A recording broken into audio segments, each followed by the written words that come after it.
And just like that, and we're back. Wow, that was fast. All right, so Drew, you were talking about Don Cheney and how he's jumping in between all these other jobs, but Arthur Lee Allen did that very frequently as well, right? And they were friends. It was really shocking me every time I'm reading Graysmith's book, and he's just like, "Oh yeah, Lee Allen's working this job. Now he's at a school. Now he's a janitor. Now he's trying to work with planes or something, and he's doing a little bit at Travis Air Force Base." And why do you think these guys are jumping around, and why do you think they have so many different, well, instabilities in the workplace? Well, I think, part of it could have been because, they were somewhat involved together. And if I remember reading, one guy said, I think it was a matter of a comment under his name was Arthur Allen, like, why would Don even be friends with this guy, because they want to both, they're Yes. freak on. They're both freaks. Why would you want to hang out? Because, Don met Arthur Allen through his brother, his younger brother, Ron. And Ron was actually Don Cheney's best man when Don got married. So,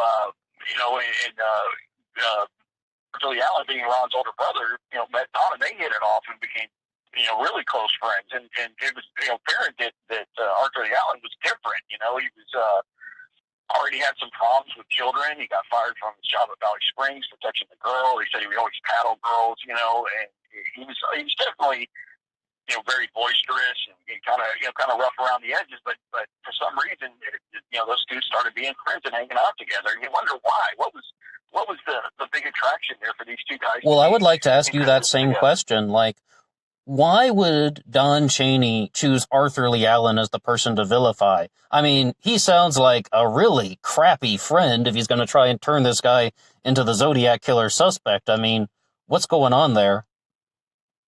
Well, I think Don could see in someone like Allen that he would be an easy patsy because he had already had these problems, with the molestation and things like that. He was, he carried a gun, in his car everywhere. He would come in and Don would tell these stories about Arthur Lee Allen sticking a knife into the wall or into a table and just to get everybody's attention. He's this guy that if you started saying, hey, he could be this killer, he was an easy fall guy, a very easy patsy, just being the way he was. I mean, he was just being a guy you would look at and just suspect of things. I mean, I think he saw the perfect opportunity in Allen.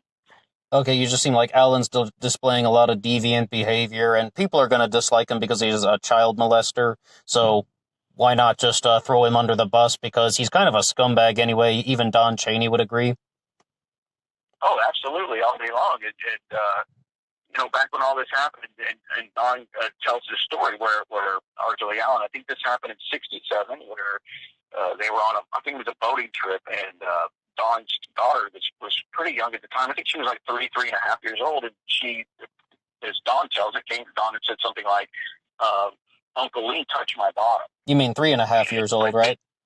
Yeah, she was pretty young. So, Arthur Allen had problems with molestation and doing these things, but they were older. They were elementary school age older. He never had anything said about children that young, but the story was, Uncle Lee touched my bottom. Right, but I heard you say something very powerful on your channel that you think that is just completely false because it goes back to, did you say it was an interview with Tom Voigt where this daughter of Don Cheney said that it never happened? Is that right?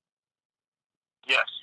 Okay, can you tell us about that? She said as an adult, of course, so she probably couldn't remember being, the exact thing. She was only 3.5 or so at the time. So Tom did interview her as an adult, and she said that it never happened. And you would think that her mother, who's still alive, and I know she lives close to her mother, I don't want to give too much away, I won't say her name, but her mother would have at least told her, yeah, that did happen, because it wasn't so horrific that it would, totally traumatize her, because it was just a touching incident. It wasn't this full-blown, assault. Right. But people would always theorize, well, maybe that's why he's accusing his friend, because he's still mad about the well, not only that, but it's also like all of the people who think that Lee Allen was not the Zodiac killer simply say, oh, well, Lee Allen was a child molester. Don Cheney had a daughter. He probably thought that Lee Allen was molesting his daughter. I mean, that has come up time and time again. I've repeated that just thinking that it was a fact. You were actually the first person I heard that say, whoa, that story's not true. But I mean, many people have their suspects and they have their theories and they want to show how all the pieces work in. But like you're saying, though, that if I understand what you said, you don't believe that that event actually happened, or even if it did, it wouldn't have. Well, do you believe it? You believe it? Don't? It didn't happen, right? I don't think it happened. Okay. And I really don't. And by Don's own admission, he stayed friends with Arthur Lee Allen for this is Don's time, exact timeline that he gave. He said from 6 months to a year and a half. That made it come from the sit down interview that Tom Voigt did with Don Cheney, which is very revealing. I'm actually going to do a video on that. It's startling what comes out in that interview that Tom Voigt did with Don back, and I think that was 2000. Wait a second. Can I ask you something about that? Because you said the last time Voight interviewed Don Cheney, he provided a copy of his handwriting, correct? Yes, after that, Tom Voigt met him at a restaurant, and So does that have his fingerprints and his side palm print all in that letter on that piece of paper? That's a good question. I don't know. That would be a great question for Tom Boyd. I never thought of that. I don't know. I do know that when Tom received the letter, even Tom, when Tom saw some of the letters in the writing, and he used the word victim and misspells it like the Zodiac did. It alarmed Tom to the point to where he says that he contacted authorities about it. Like, man, you need to look at this. I mean, look how close this guy's writing, which is the Zodiac. Yeah. And I think that led to Don first becoming even thought of as a suspect, which, a lot of people ask, why wasn't he looked at sooner? Because I think Don Cheney was that good. He was that smart. He was so good at laying the groundwork here that no one even thought that he could be lying. He was so mesmerized with Arthur Lee Allen that they didn't even think, wait a minute, you're the one bringing Arthur Lee Allen to us. Maybe we need to look at you. But that didn't happen until that much later, and I think that's one of the things that kicked it off. But as to your question about fingerprints off that letter, I have no idea. But I think Don Cheney's fingerprints were checked against what they have on file for the Zodiac, and they didn't match. They didn't. But of course, we know that none of the fingerprints even tied the four canonical crimes together. So I don't know if the Zodiac was just that good, or Don in my case. But this wouldn't only be the fingerprints. This is the side palm print that would be pressed against the side of the paper. And what we were told about this when they were testing Lee Allen's is this type of technology did not exist back in 68 and 69, so no one would have thought to hide the side palm print. Like, even if their fingertips aren't touching the paper, that the side palm print will be all over the letters pretty much, and they checked Arthur Lee Allen's, and his didn't match. But the side palm print could be very telling to, prove a lot of people, whether it's Don Cheney or Hal Snook or anyone else's suspect. Oh, that's a good point. I never thought of that. I thought they got a partial palm print off of the Exorcist letter, but we never matched up to anybody. Of course, they weren't matched against it. But you don't know. That's a great point, though. That's a really good point. But back to the handwriting, it was so similar that it startled Tom to even get to send it to the authorities. Yeah, well, that's I mean, like that was, like I said, though, one of the biggest things that I thought you presented was based on like how similar it was. But I'd also like to ask you, you said 9 out of 10, you think it was Don Cheney. Is there any other suspect out there that has really just got you thinking, well, maybe it's also this guy? Not really. I've dug into them all. All of them, all the known ones, and even try to look into the unknown. And the unknown suspect being like the Golden State Killer. Like, no one knew this guy was out here, but now that we know it's him, how amazing is this? It could be someone that was never even thought of. Of course, he turned out to be ex-law enforcement, but not really. But what's weird is you can look at some of these other suspects, and you can make these small little laundry lists about all these little things that you would just convince the layperson that, God, you have to be right. How could you be wrong? Like I talked about the guy with the Garrett Penn stuff. He's 100% convinced that it's him. And then you see a lot of people always ask you about Don Hardin on your channel. Like, Don Hardin's got to be the Zodiac. Well, why? Because he solved the 408. He solved the 408. And it's got to be him because of that. No one else could break it, but Don Hardin did. Look at all these other weird things with the Zodiac book that was at the Salinas Library that his wife signed and all that. And one of the weird things about the 408 is you can find Donald Lee Hardin, school teacher, hidden in the 408 cipher, the solved part of the cipher. And that's like, I would think, man, that's got to be, what are the odds of that? And I know another part of it is somebody used the address of Hardin, but just going back to the 408, I would think that was astronomical. I'm not a cipher guy. I'm not a math guy. I'm an English guy and a writer. So I don't get too much into that. But you could look at some of those things and convince yourself pretty fast that it's got to be Don Hardin, because how else would these words wind up in there? Just to say something about that, I mean, half the people we know, half the suspects we know, have their names somewhere in the ciphers. I mean, that's even how Lawrence Kane became a suspect. We also can find Earl Van Best in the 340 or something, and Geik was found one in the ciphers, and like you just said, Hardin, and I mean, countless people. I need you to list. You can find my name in the solved. Drew Beeson, the Zodiac killer, are you for real?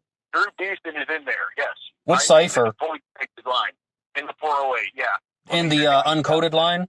One of your listeners. Yeah, on the coded cipher, my full name is in there. Not my middle name, but just my first and last, which is Drew Beeson. There's probably only 30 of those in the United States. Well, B-E-S-O-N. It's all connected. Do you have a relative that also had the similar name or something? I know people are just going to start Googling right now, pull up Drew Beeson's family tree and be like, wait a second, it must be his so-and-so and so, his great-uncle on the other side. 69, so I would have been pretty little. But you brought up a good point, Drew. Like, it's not easy to, it's very easy to find these names in the ciphers. And, but can I ask you about that, though? Because the Zodiac said the ciphers would reveal his identity.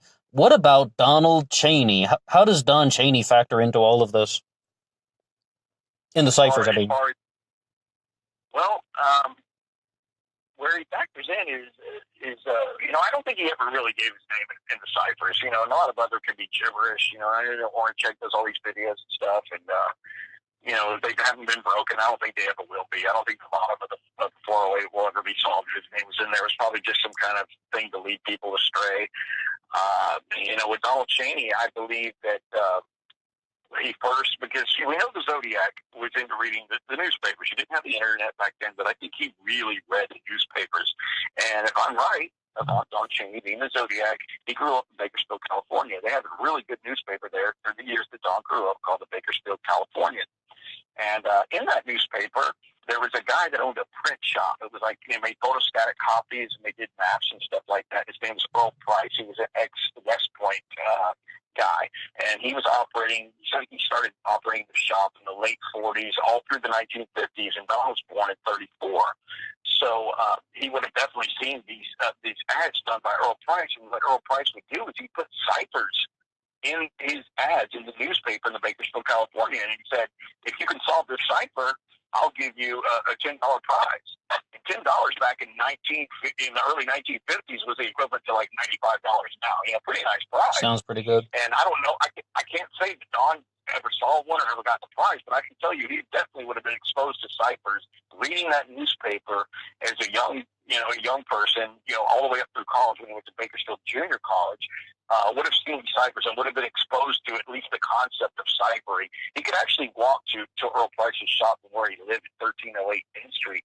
And other things you can find in that newspaper are the Red Rider comic, which people tie into that. The whole Red Rider and Tim Holt with the Wheel of Death. Now the Tim Holt comic was not in that particular paper. Red Rider was.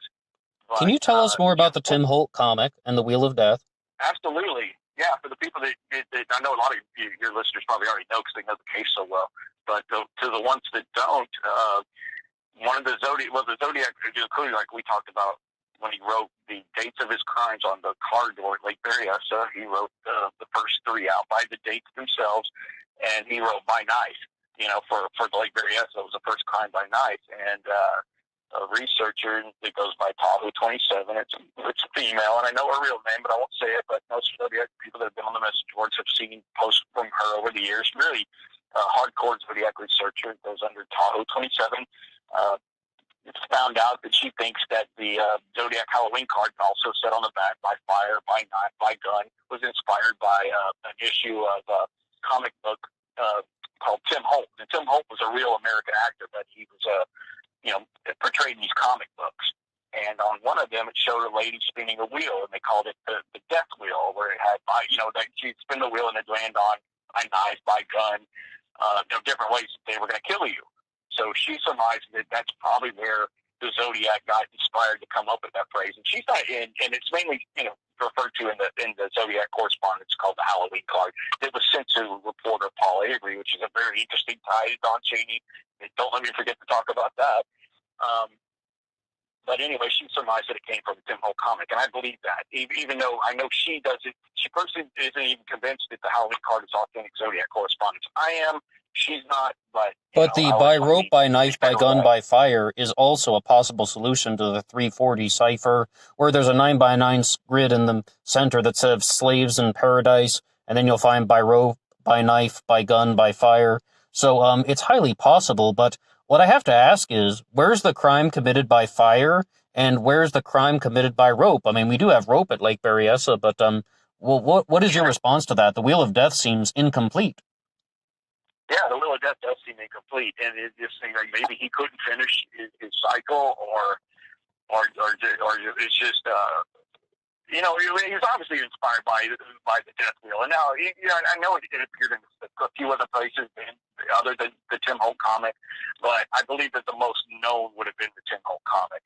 So, apparently he didn't complete the cycle. I know if you believe that Domingus Edwards was part of the whole thing, that he did burn the shack or whatever. But or the Kathleen Johns incident setting the car on fire. But yeah, we burned the car. Correct. That's true.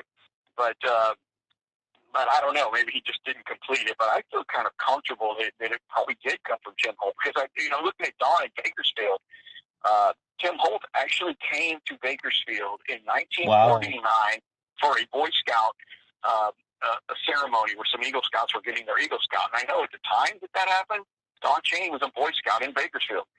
So you're in a world where you're heavily exposed to Red Ryder. He's got Earl Price's ciphers. I mean, I'm not layering here. These are just facts.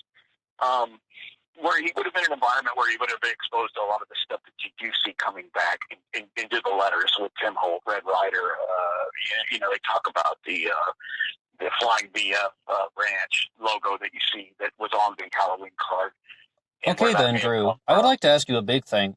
You seem like you're very certain. As you said, 9 out of 10, you think Don Cheney is the Zodiac killer. I would like you to say, what is one thing that would go against Don Cheney being the Zodiac killer? A little bit of devil's advocate. What would be one thing that you think would push down the pathway toward another person? Well, against Don, and the most obvious thing is, and I've seen this before, and I've been asked that before, it's always a great question, is if Don is the Zodiac killer, and he's trying to frame Arthur Lee Allen, why wouldn't he just leave one of the weapons from one of the crimes at Arthur Lee Allen's house at 32 Fresno Street, or his trailer? Sure. In Santa Rosa? Or why wouldn't he leave another piece of Paul Stein's shirt if he had it? Or it's just anything, more incriminating. Right, or the wallet. That would have been easy for him, because Don had access to those places, no problem. And that's probably all. It wouldn't have taken much more at some point to get Arthur Lee Allen convicted, like I said, because he just looked so guilty, with the problem with the children. He's kind of a creepy guy, he would be, he was friendly to the police, but he would be just kind of taunting them in a way that he was never in fear, because he would wear a Zodiac wristwatch while they were talking to him. But so that's one of the main questions. If Don is a Zodiac, why not just leave something at Allen's house and just let it play out? Right. Allen would be convicted, and he would never, ever be suspected if they found one of the guns, or as you said, Paul Stein's shirt. No one would ever think twice about Don Cheney if Arthur Lee Allen was convicted for this. But what's your answer? I'm pretty sure I know your answer, but why did Don do what he did? Because it would spoil the game, as you see in the Halloween card. Arthur Lee Allen goes to jail, the game's over. I can't enjoy what I created anymore. Arthur Lee Allen goes to jail, the whole world now believes he's Zodiac and will for the rest of time. He didn't want any one person getting credit for creating this moniker called the Zodiac. It was something that he created that he got more probably enjoyment out of, the creation of fear and picking off the kitties as they come bouncing off the bus. And bouncing is a word that Don Cheney loves. It's one of his go-to words, so it's funny it turns up in a Zodiac letter.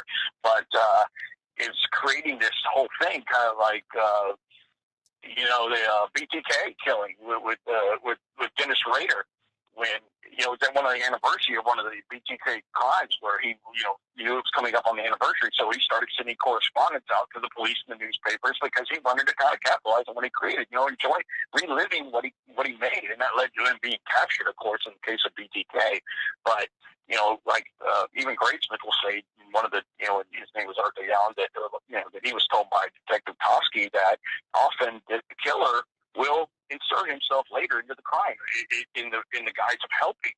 Well, no one else did that in this case, other than slightly Arthur Allen when he said, "Hey, sorry, I'm not your man. Let me know if I can help." But outside of that, who else inserted himself directly into this case later on? Donald Lee Cheney did. Well, I would actually like to ask you about that. If I could say something about that, like, this is one of the big questions I wanted to ask you. What do we do with Robert Graysmith? Is he a friend or a foe to the Zodiac community? Is he this guy that Thomas Horn says he lied about everything, he fabricated everything? Or is he a researcher that simply just got the wrong guy in his books, Zodiac and Zodiac Unmasked? Where do you stand on Robert Graysmith? I'm in the middle on him. He did get some things wrong, and he was really trying hard to pin it on Alan. He was disappointed when that DNA first came back on Alan. That was positive, but it was short-lived and wound up being negative when they tested Alan's DNA. But Graysmith did make some statements that were flat out wrong. Like one in particular was that Arthur Allen's family got together, his sister-in-law Karen and his brother Ron and his mother, and they had a little family meeting about possibly with Arthur Allen being the Zodiac. He also said that Ron Allen and Karen Allen believed that he was the Zodiac. None of that's true. Ron and Karen Allen never really thought. And I think they sued him for libel for that. Made that up. Like, they filed a lawsuit against him and settled out of court. That's true. I didn't hear that. It was in Thomas Horn's book, the Zodiac Killer Hoax of 1986. Either that, maybe I misread it or something, but I'm pretty sure that was in there, that they settled out of court or something. But also, though, like, Graysmith inserts himself into this, and he becomes a character in this as well. Do you accept any of that Thomas Horn stuff, that Graysmith could actually be the author of the ciphers, and that he was an active participant in spreading disinfo? What do you think about all that? I don't think he went to that level. I really don't. But I can tell you who was feeding Robert Graysmith his material that became the book. You know who was feeding it to him? Yeah. Donald Cheney. Donald Cheney was the one telling Robert Graysmith about this guy. So, of course, Don's the one that's bringing he's the goose that laid the golden egg for Mr. Graysmith. It's terrible. All this stuff by Don Cheney. It's terrible. Like, when I was reading Zodiac Unmasked and we did the book discussion, I was like, this is such a weird way to write a true crime book. Every so often, he just brings up Don Cheney again. Oh, yeah, Lee Allen said this. Oh, yeah, Lee Allen said that. And I'm like, why is this true crime writer just using it's hearsay? It's just like... Yeah, Don made many lies, yes. Don told many mistruths. So if you compare the interview with Tom Boyd in 2000, where he said, where Tom Boyd asked Don directly, what about Blue Rock Springs? Did Lee Allen ever talk about Blue Rock Springs? And Don said something to the effect of, I've never heard of Blue Rock Springs. Yet in the video, it's 7 years later, his name was Arthur Allen. Barely recalls Arthur Lee Allen taking him through Blue Rock Springs to show him where he could kill a couple on a lover's lane. But yet 7 years before that, he says he's never heard of Blue Rock Springs. So he's got credibility issues everywhere you go. But going back to Graysmith, now remember before he became the writer of the Zodiac book, what did he start at? He was a political cartoonist. And I remember him speculating that the Zodiac may have been a cartoonist, which is interesting. But the thing that people need to think about there is, if you look at the Zodiac letters, they're sloppy. I mean, we know he's hiding his handwriting, he's misspelling words, so we know he knows how to spell right, because a lot of them he would spell right in one part of the letter, and then another part he would spell it wrong. Well, everyone knew that Arthur Lee Allen misspelled words for comedic effect. The police proved that when they found a grocery list at his house that had egg spelled AIDS. So Don knew that Arthur Lee Allen did that. That's kind of funny, actually. Gotta give him letters. And but here's what people need to think about. Now, the Zodiac letters were sloppy. Yeah. And they were crooked. But when you look at the ciphers, they're perfectly in a row. They're perfectly lined up and neat. How would you do that? If you just took out anyone at home right now, just took out a piece of paper and tried to write those Zodiac symbols out like a grid, like going across horizontally, and see how it looks. Even if you were like great with your right hand, or you were some kind of artist, it's not going to look that great. how did you do that? Well, I'll tell you how he did it. He had a light table. He had an engineer's table with what they call a light box. He used graph paper. He laid the other piece of paper on top of it so he could see the boxes behind it, and he could neatly write these letters out to make the ciphers. Well, who would have had a table back in the early 70s that had a light box on it where you could do that? A mechanical engineer, maybe? Before the days of AutoCAD? Or a cartoonist. That table. And the layperson would not have had that. And he also used different strokes, which would be called a nib, which a mechanical engineer was trained how to do when Don Cheney went to Cal Poly. And you could see a lot of the strokes in the Zodiac symbols and stuff are thicker than others. That's called a nib pen, where you can do that. And actually, I learned that from somebody that made a post a graphic artist did. Like, it's so clear to her, the graphic artist, this guy had what they call lettering pen experience. And that's something that an engineer, mechanical engineer would have done, or a cartoonist to a smaller degree. But that's definitely how the Zodiac did it. He had a light table. He was using overlays. Like, I know a lot of people play with the Halloween card and overlays to try to get different clues. And I think they're on the right track to do that. But Don would have had a light table. And he also had a basement, which not many people had in California at the time. I know that he did. And I'm guarantee you, I don't know for a fact, but I'm sure he had a light table, which is also called an engineer's table that they would draw on. He was a mechanical engineer.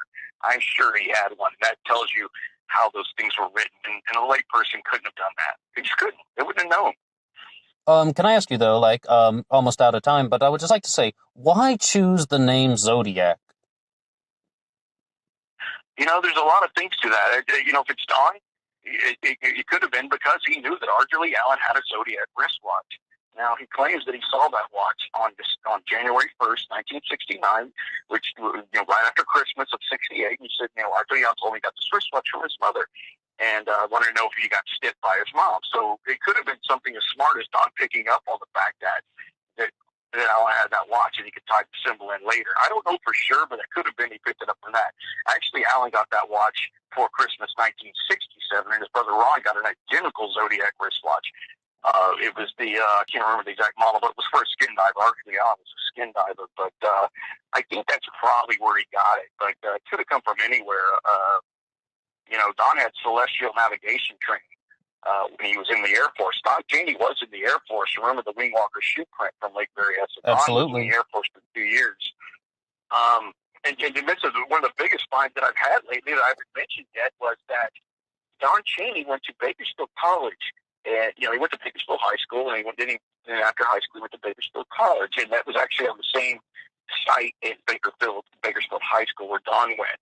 The college was in separate buildings, but on the same grounds as the high school. And then he was there in the fall of 1953. Well, guess who else was going to Bakersfield College in the fall of 1953?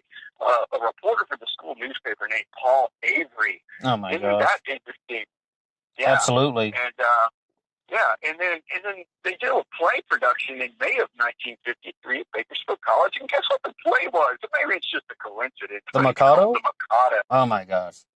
May 1953, the school play at Little Bakersfield. I mean, you had like 150 people per class. Remember, it's only freshmen and sophomores. At Lake Berryessa, they do the Mikado. do you believe that the hood at Lake Berryessa is a tribute to the Mikado? I think it is.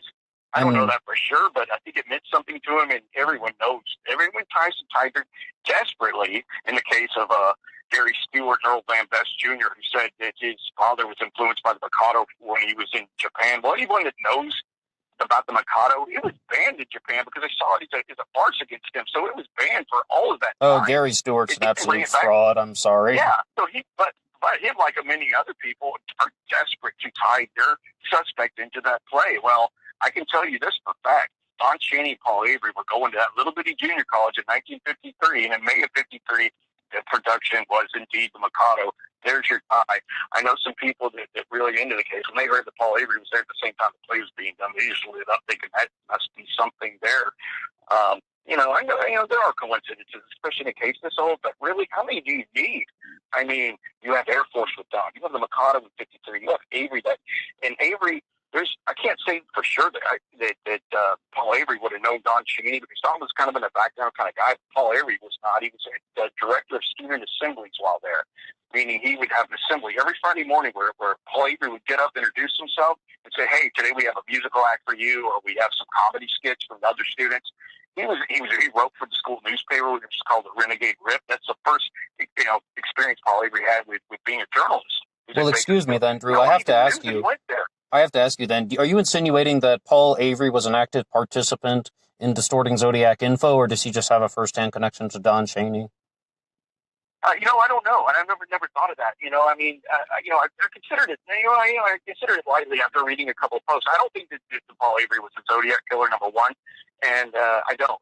But I think there's more going on there, because look at the leads he got. He's the first one that got tipped about Sherry Jo Bates, which I don't think was a Zodiac crime, but I think the Zodiac wanted credit for it. So he was tipped off with a letter called the Slow Boat to China letter that went to Paul Avery saying, hey, you need to come down and look at this case in Riverside. He's the one that got the lead. And as I said, the Riverside PD hated the FBI. So they didn't want the FBI to know about it first. They wanted to get it to somebody else to come down and get into this, because they were kind of these anti-FBI guys. And, of course, Riverside said it was this other guy that they got the tip from, and the guy vehemently denied it. Why does Paul Avery always get the lead on the Zodiac? I don't know why. I really don't. I'm not saying Paul Avery was involved. I'm not. I really don't. Well, he may very well be. He might have been involved in some way to some extent. We wouldn't necessarily know about all of the things that he would have done, but it's possible that he could have been involved in some of the disinfo operations as opposed to the murders. He could have been. Yeah. It's true, because at some point he changes, and I know that Haran talks about that. Yeah. Where Paul Avery does a complete 180. And at that point, I discovered the thing about Avery and the connection with Don Bakersfield, or Anne Mikado. I think a lot of people really started paying attention to my stuff, because I think there are some people that really get into this case at a really high level and always thought that Paul Avery was the key to breaking it. And I know somebody was really looking for it, because it's odd that Paul Avery wrote an article about the Zodiac being influenced by the Mikado, and he actually said, I think this guy was probably saw this while he was in school. What are the odds of that? It's like, wait a minute, they did the play when you were in school, Paul. You don't mention that. No one even knew he went to Little Bakersfield College. I mean, they knew he came from Hawaii, and, he was there for a long time. His father was a naval officer. They traveled around a lot, but he never mentioned going to Little Bakersfield College, and the fact that they did the Mikado at his school, never mentions it. But he does write all this interesting stuff about how he feels that the Zodiac saw it at school.